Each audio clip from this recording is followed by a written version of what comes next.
ABP news पर हाजिर हूं मैं रुमाना इसार खान। देश का पॉलिटिकल शो देख रहे हैं आप, जिसका समय है 12 से 2। आइए जल्दी से आपका परिचय कराती हूं खास मेहमान आज के शो में जो हमारे साथ स्टूडियो में मौजूद हैं। आप देख रहे हैं वरिष्ठ पत्रकार राज बिहारी जी हमारे साथ मौजूद हैं। हमारे साथ प्रोफेसर चंद्रचूड़ सिंह जुड़ रहे हैं आज के शो में। विजय त्रिवेदी जी वरिष्ठ पत्रकार हमारे साथ मौजूद हैं। आज जिन सियासी खबरों को लेकर हम चर्चा करेंगे उसमें शुरुआत करने जा रहे हैं हम उस पॉलिटिकल खबर के साथ जो झारखंड से सामने आ रही है। सबकी नजर इस पर कि आज झारखंड में क्या होने जा रहा है। क्या झारखंड के मुख्यमंत्री हेमंत सोरेन आज कोई बड़ा फैसला लेने वाले हैं? इस वक्त की बड़ी खबर, ब्रेकिंग न्यूज आपको बताते हैं। आज झारखंड मुक्ति मोर्चा के विधायक दल की बैठक होने वाली है। झारखंड में आज बड़ा सियासी बदलाव हो सकता है। आज विधायक दल की बैठक शाम 4:30 बजे होनी है। माना जा रहा है इस बैठक में हेमंत सोरेन की पत्नी कल्पना सोरेन को विधायक दल का नेता चुना जा सकता है। हेमंत सोरेन पर खनन पट्टा घोटाले का आरोप है, उन पर गिरफ्तारी की तलवार लटकी हुई है और इसीलिए अपनी पत्नी कल्पना सोरेन को हेमंत सोरेन मुख्यमंत्री की कुर्सी पर बिठा सकते हैं। तो इस वक्त की बड़ी खबर, झारखंड में आज विधायक दल की बैठक, लेकिन इस सब के बीच एक्शन में ईडी आज भी झारखंड में है। तो राजनीतिक उथल पुथल के बीच झारखंड से बड़ी खबर यह कि आज सुबह से ही झारखंड में ईडी का एक्शन लगातार जारी है। मुख्यमंत्री हेमंत सोरेन के करीबियों के यहां छापेमारी हो रही है। अवैध खनन के मामले में सोरेन के मीडिया सलाहकार अभिषेक प्रसाद के ठिकानों पर छापेमारी, इसके अलावा आर्किटेक्ट विनोद सिंह के ठिकानों पर छापा पड़ रहा है। तो ईडी का एक्शन लगातार जारी है और जो विनोद सिंह हैं, जो सोरेन के करीबी माने जाते हैं, उनके घर प्रिंटर मशीन लेकर पहुंची है ईडी की टीम। कंप्यूटर, लैपटॉप से कुछ अहम दस्तावेज प्रिंट किए जाएंगे, ये जानकारी सामने आ रही है। सूत्रों के मुताबिक ईडी को मनी लॉन्ड्रिंग की अहम ट्रेल मिल गई है।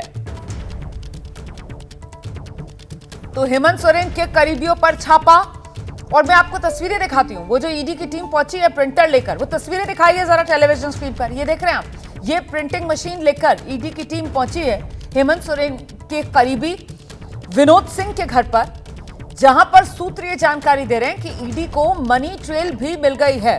कुछ अहम दस्तावेज हैं जो ईडी की टीम यहां से प्रिंट करने की तैयारी में है। तो आर्किटेक्ट विनोद सिंह के घर पर ईडी का ये एक्शन, और यहीं विनोद सिंह के घर के बाहर से हमारे सहयोगी अभिषेक उपाध्याय इस वक्त मौजूद हैं। जरा जानते हैं अभिषेक उपाध्याय से क्या खबर मिल रही है। ईडी की टीम, कुछ देर पहले की तस्वीरें हमने दिखाई हैं अभिषेक, किस तरीके से बाकायदा वो प्रिंटिंग मशीन और A4 साइज के जो सफेद कागज होते हैं वो लेकर घर के भीतर घुसी है। अपडेट क्या है अभी का? सबसे अहम बात यह है रोमाना, हमारे पास जानकारी ये है कि हेमंत सोरेन से जुड़े खासतौर पर खनन के मामलों में जो ईडी जांच पड़ताल कर रही है उसका सिरा आकर के जुड़ा है विनोद सिंह से। विनोद सिंह का घर है, कुछ देर पहले हमारे सामने यहाँ पर प्रिंटर मशीन अंदर गई है और हमारी जानकारी कहती है कुछ अहम दस्तावेज मिले हैं। जो हार्ड डिस्क है उसमें कुछ अहम दस्तावेज मिले हैं और इसके पहले एक पंकज मिश्रा नाम के आदमी को गिरफ्तार किया था ईडी ने रोमाना, जो कि हेमंत सोरेन के प्रतिनिधि, और उससे पूछताछ में बहुत ही अहम जानकारियां मिली थी। उसके भी तार आकर के विनोद सिंह से जुड़े थे। तो विनोद सिंह अभी घर के अंदर, ये भी अहम बात है जो हमारे पास जानकारी है, वो घर के अंदर ही है। लगातार पूछताछ जारी है, सुबह 6 बजे से पूछताछ चल रही है। मनी लॉन्ड्रिंग की जो ट्रेल है वो यहां पर मिली है और कई शेल कंपनियों की जानकारी हुई है। जो पैसा यहां से डिवाइड किया गया है, जो खनन विभाग में जिस करप्शन की जांच हो रही है उसके भी लिंक यहां पर मिले हैं। तो उम्मीद ये की जा रही है कि ये रेट अभी थोड़ा लंबी चलेगी, क्योंकि कई जो ईडी की टीमें हैं वो दस्तावेजों का अंबार है उनको खंगालने में लगी हुई हैं और कुछ अहम जो खुलासे हैं वो शाम तक सामने आ सकते हैं। अभिषेक, एक सवाल का जवाब और दीजिए, कितनी सदस्यीय ईडी की टीम होगी जो इस वक्त विनोद सिंह के घर पर मौजूद है? और ये भी बताइए किस तरीके से विनोद सिंह और हेमंत सोरेन इनके तार जुड़ते हुए नजर आ रहे हैं? देखिए, करीब आधा दर्जन अधिकारी हैं और कुछ अधिकारी भी यहाँ से बाहर भी गए थे। एक टीम उसके बाद और भी आई है। कंटिन्यूअस प्रोसेस में यहाँ पर अधिकारियों का आना लगा हुआ है। जहाँ तक आपने बात की कि तार कैसे जुड़ रहे हैं, तो ये विनोद सिंह आर्किटेक्ट हैं और जो जानकारी मिल रही है वो ये है कि इन्वेस्टमेंट इनके जरिए हुआ है और ये बेहद ही करीबी बताए जाते हैं हेमंत सोरेन के। जानकारी यहां तक है, आरोप भी यहां तक हैं कि कई जो ट्रांसफर पोस्टिंग से लेकर के और खान के पट्टे, टेंडर, तमाम सारी चीजों में जो कमीशन होता है, ये आरोप है, उसमें भी कहीं ना कहीं तार विनोद सिंह से जुड़ता है। बहुत ही सीएम के विश्वस्त विश्वास पात्र माने जाते हैं। जो दूसरी रेड चल रही है अभिषेक प्रसाद पिंटू के यहाँ और यहाँ जो विनोद सिंह क्या चल रही है, इन दोनों में सबसे समानता ये है कि सीएम के ये राइट और लेफ्ट हैंड माने जाते हैं। और जो कुछ भी ये आरोप है जिसकी जांच चल रही है कि जो कुछ भी मनी लॉन्ड्रिंग हुई है, जो पैसों का जो साइफनिंग हुई है, उसमें बहुत ही अहम किरदार हैं विनोद सिंह, जिन आरोपों की यहाँ पर इस समय तफ्तीश चल रही है। आपने वो जो अभिषेक प्रसाद पिंटू का नाम लिया ना, जहां पर रेड चल रही है ईडी की, वहीं से निधि हमारे साथ मौजूद है। निधि, मैं आपके पास आऊंगी, लेकिन उससे पहले ईडी दफ्तर से आप देख रहे हैं वरुण जैन भी हमारे साथ जुड़ गए हैं। जरा वरुण का रुख कर लेते हैं और जानते हैं वरुण से सूत्र क्या जानकारी दे रहे हैं। ये पूरा ईडी का एक्शन आज जो देखा जा रहा है झारखंड में, वरुण। देखिए रुमाना, जो एक्शन आज हुआ है इसकी जो पृष्ठभूमि थी वो करीब 1-1.5 साल पहले ही तैयार हो गई थी। करीब 2 साल पहले पीएमएलए में मनी लॉन्ड्रिंग के अंदर एनफोर्समेंट डायरेक्टरेट ने मामला दर्ज किया था। उस दौरान भी करीब 1 दर्जन से ज़्यादा लोकेशन पर छापेमारी हुई थी।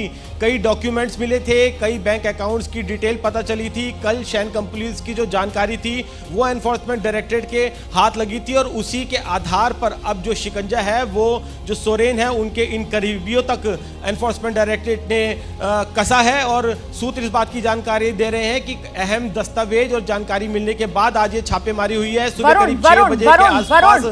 वरुण, दर्शकों को ये समझाइए कि किस तरीके से एक के बाद एक जो नोटिस पहुंचते हैं हेमंत सोरेन के पास, उनको खारिज हेमंत सोरेन की तरफ से किया जाता है, दरकिनार करते हैं, ईडी के सामने वो पहुंचते नहीं है। और ऐसे में अब क्या माना जाए, ये जो एक्शन हो रहा है आज हेमंत सोरेन के करीबियों के घर पर, इसके जरिए वो गिरफ्तारी की तैयारी हेमंत सोरेन की और गिरफ्तारी वारंट निकलवाने के लिए अदालत से ये ग्राउंड ईडी की तरफ से तैयार किया जा रहा है इस एक्शन के जरिए, वरुण।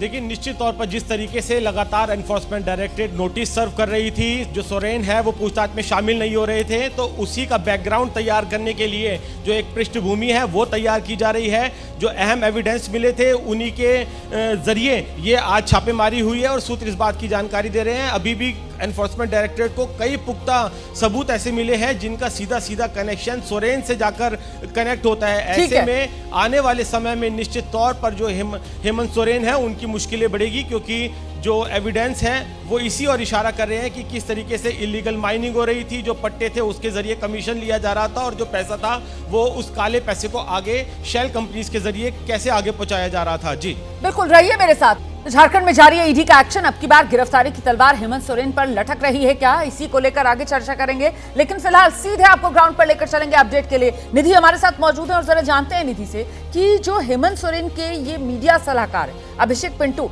इनके घर पर भी ईडी का एक्शन कब से शुरू हुआ है निधि, और सूत्र क्या जानकारी दे रहे हैं, किस तरीके की चीजें अभी तक ईडी के हाथ लगी है इनके यहाँ से?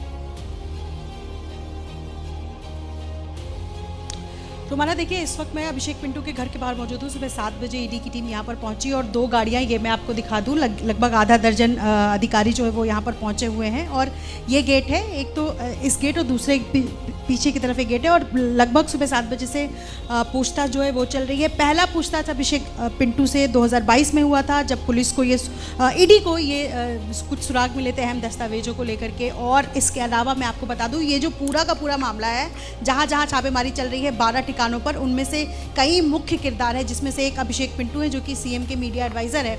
इसके अलावा विनोद सिंह, जहां हमारे सहयोगी अभिषेक वहां से तस्वीरें दिखा रहे थे, 2 अहम इसमें सूत्रधार हैं। एक तो रामनिवास यादव जो कि डीसी हैं, उनके यहाँ भी छापेमारी चल रही है, और एक कन्हैया खुदानिया हैं, उनके घर पे भी छापेमारी चल रही है। अभिषेक पिंटू इसलिए भी अहम हो जाते हैं क्योंकि इनके ऊपर ये आरोप है, ये इनपुट ईडी को मिले हुए हैं कि इन्होंने अपने परिवार के बाकी सदस्यों के नाम पर अवैध तरीके से खनन पट्टा जो है वो किया, ज़मीनें खरीदी, और इसको लेकर के पूछताछ चल रहा है। इस वक्त ईडी की जो टीम यहाँ पर पहुंची हुई है वो अभिषेक पिंटू के परिवार के अलग अलग सदस्यों की सोर्सेज ऑफ इनकम क्या है, किन किन जरिए से उनके पास पैसे आते हैं, इसके अलावा किन किन बैंक्स में उनके अकाउंट्स हैं, इन सब को लेकर फिलहाल खंगालने की कोशिश कर रही है। बहुत शुक्रिया आप सभी का। इस तमाम जानकारी के लिए नजर बनाकर रखिएगा, जैसे ही ग्राउंड से कोई अपडेट आएगा फौरन दर्शकों तक पहुंचाएंगे। प्रधानमंत्री नरेंद्र मोदी 2 दिन के दक्षिण भारत के दौरे पर, आज दौरे का दूसरा दिन। इस वक्त लक्षद्वीप में प्रधानमंत्री नरेंद्र मोदी का संबोधन चल रहा है, सुनते हैं। ഉറപ്പുവരുത്തുന്നുമുണ്ട്. ബാറ്ററി ഊർജ ശേഖരണ സംവിധാനത്തോടൊപ്പം നിർമ്മിച്ച സൗരോർജ ഉൽപാദന കേന്ദ്രം അത്തരത്തിലുള്ള ഒരു പ്രയത്നത്തിന്റെ ഭാഗമാണ്. ഇത് ലക്ഷദ്വീപിലെ ആദ്യത്തെ ബാറ്ററിയുടെ പിൻബലത്തോടുള്ള സൗരോർജ ഉൽപാദന കേന്ദ്രമാണ്. प्रधानमंत्री नरेंद्र मोदी की रैली चल रही है। आपको बता दें, इससे पहले कल तमिलनाडु प्रधानमंत्री नरेंद्र मोदी पहुंचे थे और अब आज लक्षद्वीप और इसके बाद केरला जाएंगे प्रधानमंत्री नरेंद्र मोदी। यहां लक्षद्वीप में प्रधानमंत्री नरेंद्र मोदी ने रोड शो भी किया और लक्षद्वीप जो है, सुनते हैं क्या कह रहे हैं पीएम। आजादी के अमृत काल में विकसित भारत के निर्माण में भी लक्षद्वीप की बहुत बड़ी भूमिका है।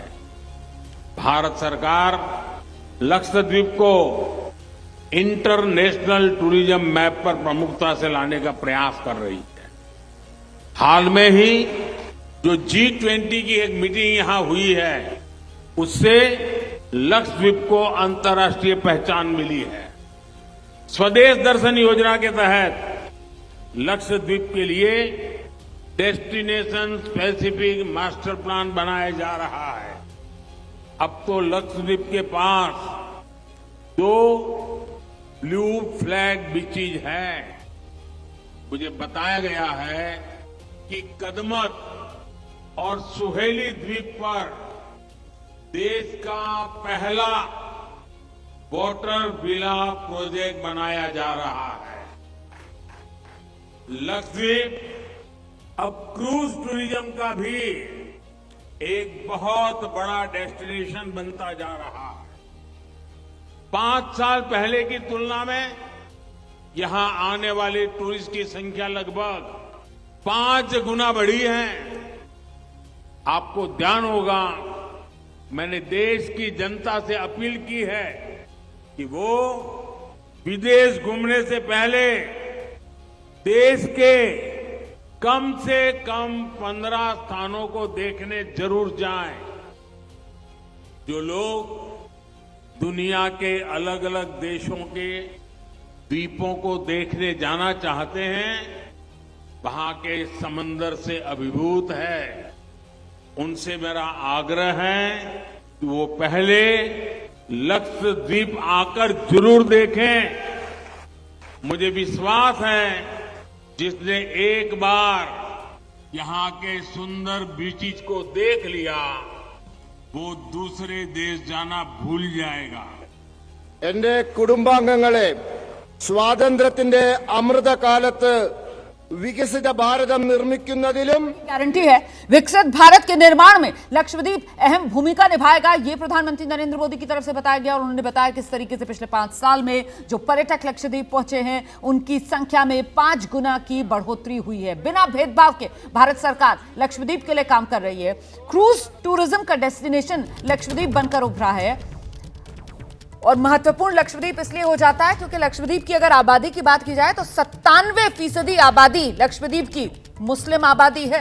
और ऐसे में प्रधानमंत्री नरेंद्र मोदी का लक्षद्वीप में पहुंचकर यह संबोधन अपने आप में सियासी मायने भी रखता है। और इस बीच एक बार फिर से वो ईडी के एक्शन वाली खबर, झारखंड में जिस तरीके की सियासी हलचल है, उससे पहले हेमंत सोरेन के करीबियों के यहां ईडी की रेड हो रही है और इस पर झारखंड बीजेपी के अध्यक्ष दीपक प्रकाश का बयान सामने आया है। जिन लोगों ने झारखंड को दोनों हाथों से लूटा, उनके यहां रेड हो रही है। ये कह रहे हैं दीपक प्रकाश, झारखंड को लूटने वाले जेल जाएंगे। बीजेपी आक्रामक पूरी तरीके से हेमंत सोरेन पर।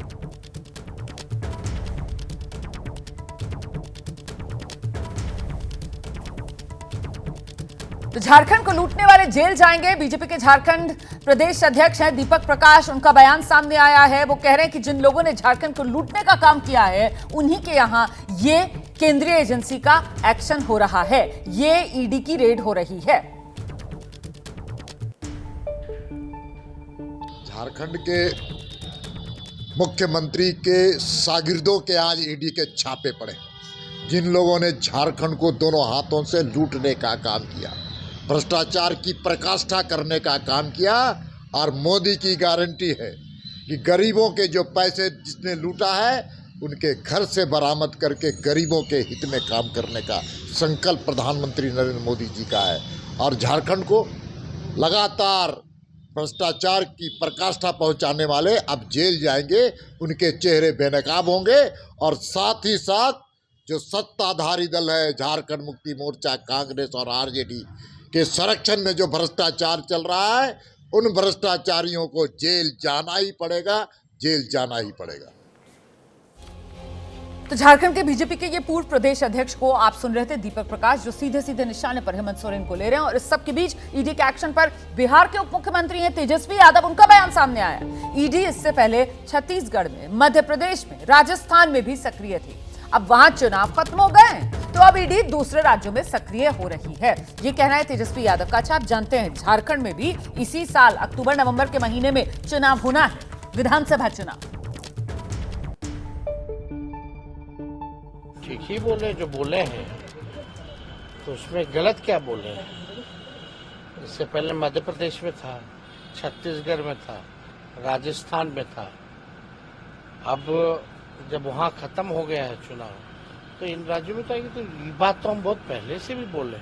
खैर, इसमें उन लोगों का क्या गलती है, एजेंसियों की क्या गलती है, दबाव इतना है। लेकिन फिर भी उससे क्या फर्क पड़ने वाला है, ये तो रूटीन हो गया है ना अब तो।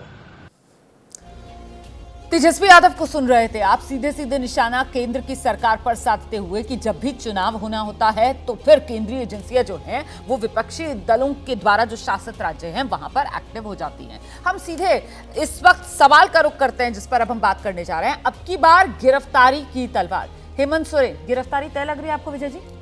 बहुत संभावना है, और ईडी से ज्यादा तैयारी हेमंत सोरेन साहब ने किया ऐसा लगता है क्योंकि उन्होंने विधायक दल की बैठक बुलाई है, उनकी पार्टी के एक विधायक ने इस्तीफा दे दिया है गांधी जो सीट थी उससे, और तमाम तरह की कार्रवाई हुई। कल गुरुजी जो उनके फादर हैं शिबू सोरेन साहब, उनसे भी उन्होंने मुलाकात की है। तो कांग्रेस ने भी अपने विधायक दल की बैठक बुलाई है। तो वहाँ पर ऐसा लग रहा है कि यदि हेमंत सोरेन साहब अरेस्ट हो जाएंगे, क्योंकि 7 सम्मन उनको दिए जा चुके हैं और अभी तक वो उसको टालते रहे कानूनी तरीके से और तमाम तरीकों से। तो अब उनको लग रहा है कि अब कोई रास्ता नहीं बचा है, और यदि वो गिरफ्तार होते हैं तो क्या होगा, सरकार का क्या होगा, क्या सत्ता परिवर्तन होगा जी। भारतीय जनता पार्टी ने जैसे आरोप लगाया या दावा किया कह लें कि कल्पना सोरेन उनकी पत्नी जो है वो बन सकती है। हालांकि सोरेन साहब ने कहा कि ऐसा कुछ नहीं हो रहा। लेकिन कल्पना सोरेन साहब बीजेपी प्रवक्ता बन गई है, हमारी प्रवक्ता का काम भी बीजेपी के नेता कर रहे हैं। ठीक है, जल्दी से राज बिहारी सर, लेकिन ये भी अपने आप में एक अलग ही तरीके का मामला होगा कि केंद्रीय एजेंसी 1 नहीं 2 नहीं 7 समन दे देती है और सीएम साहब पहुंचते ही नहीं है। देखिए, गिरफ्तारी की तो तैयारी लगभग हो चुकी है, लेकिन अभी राज्य में थोड़ा कानून व्यवस्था की स्थिति को अभी भांपा जा रहा है, जो जानकारी मिली उसके हिसाब से।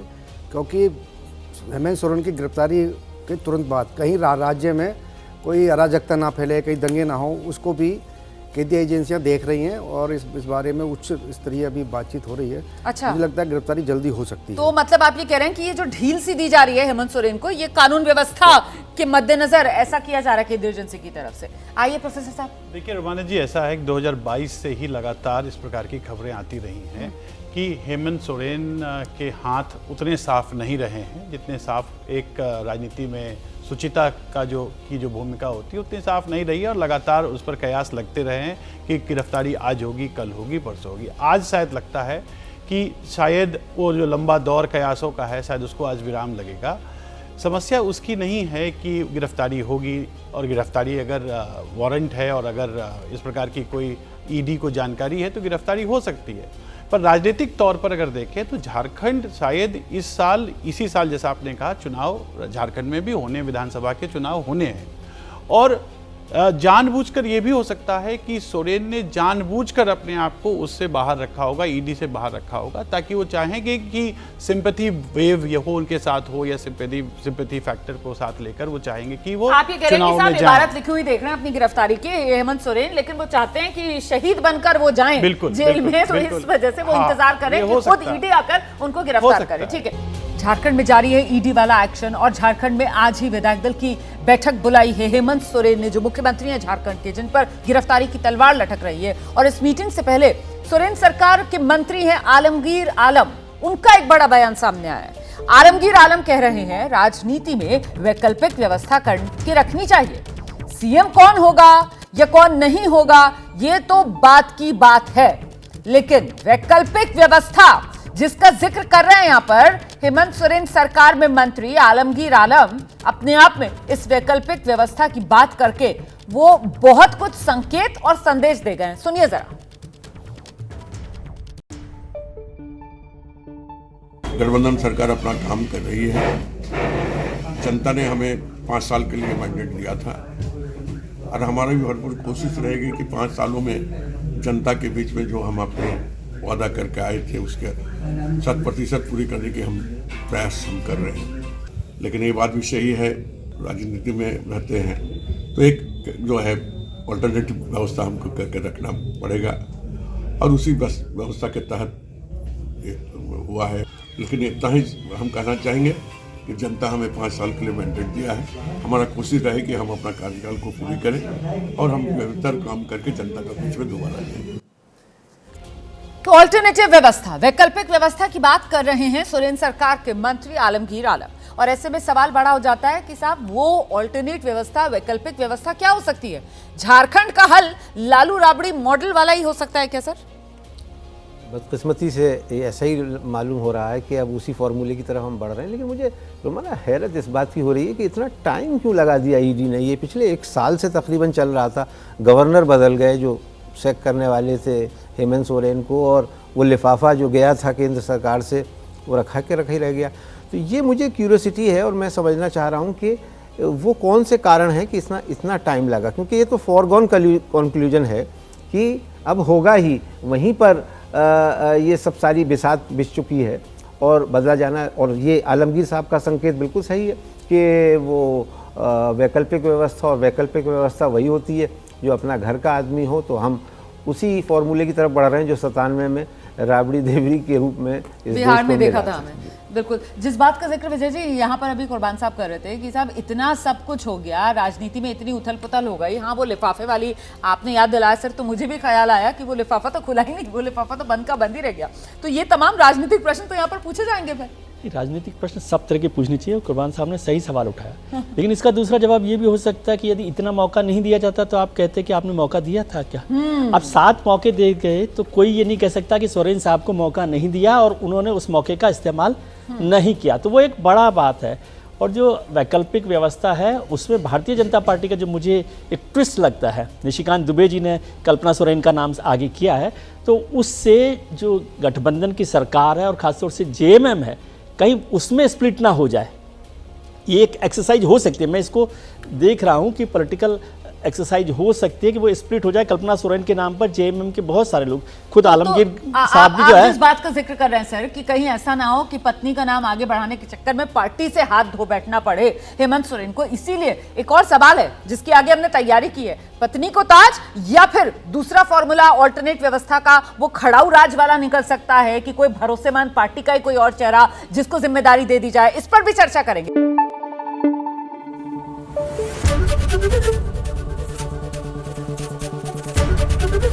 एबीपी न्यूज आपको रखे आगे।